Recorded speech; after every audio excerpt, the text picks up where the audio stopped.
Oftentimes as a field service engineer, I'll go on site, complete my maintenance, complete my repair, whatever it is that I'm there for.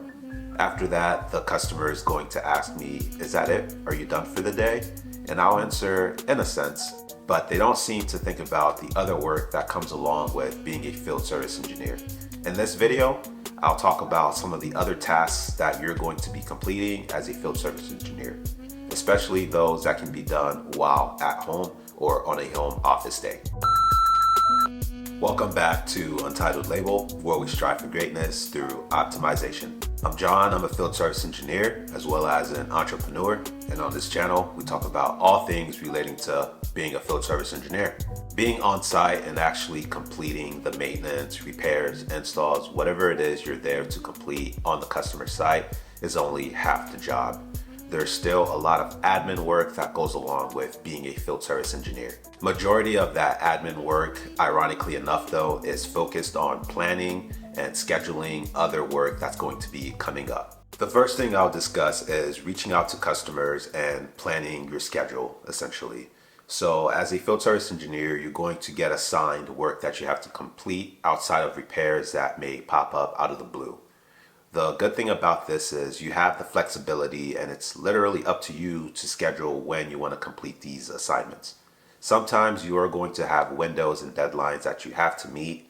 However, as long as you get those things scheduled within that desired deadline, you're okay. So you have your workload. You're going to be responsible for reaching out to customers via email or even possibly phone numbers. Reaching out to these customers, picking out a date and time when you're going to be coming in, and actually confirming with the customer is going to be part of the job. This is going to be up to you as you know what's going to work best for your schedule. As I've previously mentioned before, communication is a big part of the job. You're going to make sure you're writing good, thoughtful emails, clear and concise, and sometimes hopefully straight to the point. This is going to help you save time and get a clear understanding to the customer of what needs to get done and when it needs to get done. As you're scheduling your workload with customers, you're going to make sure you're updating your calendar as to not confuse yourself later on as to when you have to complete certain tasks.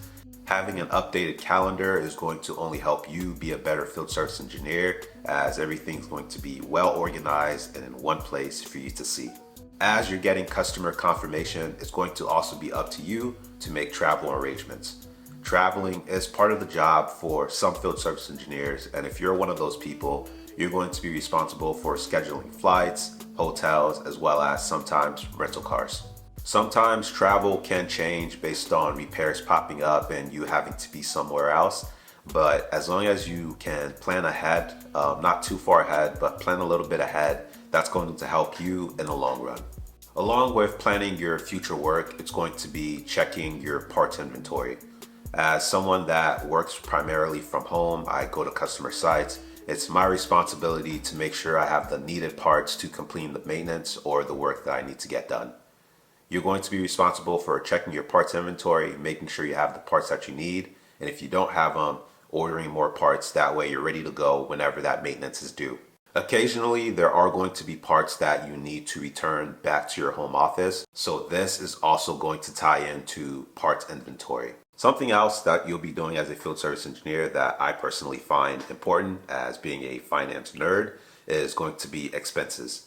Expenses are going to happen no matter where you're at as far as being a field service engineer. For me, I like to do my expenses on the fly if I can. For example, if I just went to a restaurant, I just got some food, I have the receipt, time permitting, I'll go ahead, take my picture and get that expense inputted so I don't have to worry about it later. Obviously, not everyone has the time to do it right there on the fly, so you're going to have receipts that may pile up. The key is don't let your pile get too big, as over time, this is going to be money that you can possibly lose out as expenses. You're spending all this money to do the job. Why would you sit there and wait to get reimbursed? You'll also have training assignments that you have to complete. Training is also part of the job, whether you're doing training in person or either on the computer or on whatever system that your company uses. You'll occasionally have training assignments that you have to complete in order to stay updated on the equipment that you work on. After you go on site, complete the job, you're back home. The next step is going to be closing out the reports that you have that are tied to those jobs. This is something that I try to do on the daily, as once again, I don't like having a pile of work to complete or stuff that I've already done that are just sitting there. So it's essential to try to close out those jobs that you've completed as soon as possible, especially if you did them that day. It's still fresh on your mind. You might as well just go ahead, close it out if you have the time. Not only are the people that have to look at the jobs that are still open going to appreciate this, your customers are probably going to appreciate a report following their maintenance as well. Oftentimes you'll complete the report, you have to get a customer signature. Being able to provide that customer with a report is going to be important as far as the closing out process. Those reports are going to serve as a receipt for the work that you've completed. I previously mentioned having good communication. You also have emails coming in and out that might not necessarily be related to planning of jobs. Some of these emails are going to be asking you about information, questions, just what's going on in general. This is also going to be part of the job, as you're going to have people reaching out to you for whatever questions they may have. You're going to be responsible for fielding these emails as they are in your inbox. Being able to maintain a good response time is going to not only be appreciated by your customers, but your coworkers as well, as they may be planning and needing some information from you as well. Lastly, something that goes along with reports are going to be installation, operation, qualification reports. These reports can be between, 50 to even 100 pages, depending on the piece of equipment you work on and what's required of the installation report.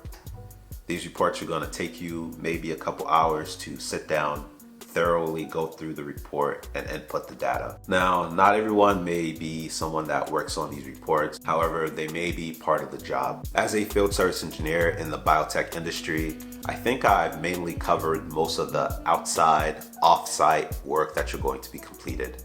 In case I did miss something, let me know in the comments below. This is going to bring us to the end of this video. Again, I'm John with Untitled Label. If you did enjoy this video, you found this useful and you got some information out of it, make sure to like and subscribe if you haven't yet, and smash that thumbs up button as well.